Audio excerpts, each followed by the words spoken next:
মহান পরাক্রমশালী আল্লাহ তাআলা অতিশয় দয়ালু, ভীষণ ক্ষমাশীল ও অনুগ্রহ পরায়ণ।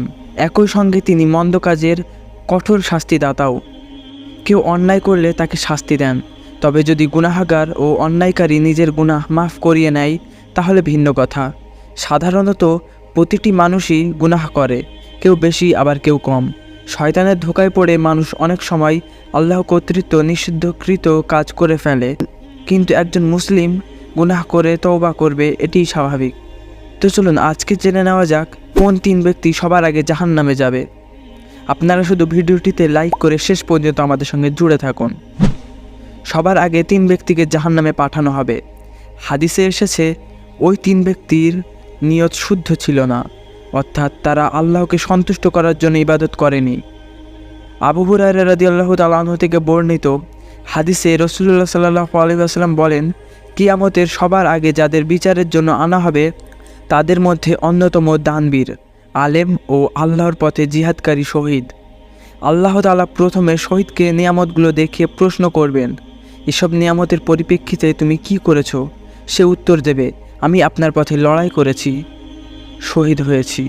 তখন আল্লাহ বলবেন, তুমি মিথ্যা বলছো, তুমি শহীদ হয়েছো লোকে যাতে তোমাকে বীর বাহাদুর বলে, তুমি সেটি দুনিয়ায় পেয়ে গেছো, সে কারণে এখানে তোমার কোনো প্রাপ্য নেই।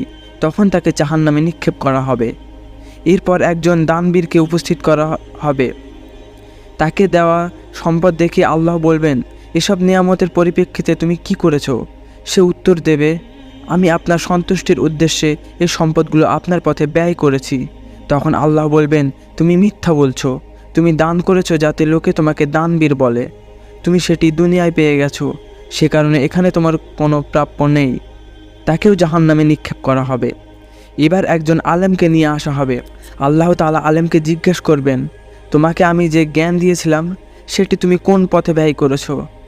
তখন সে বলবে, আমি আপনাকে খুশি করার জন্য সে জ্ঞান অন্য মানুষের কাছে পৌঁছে দিয়েছি।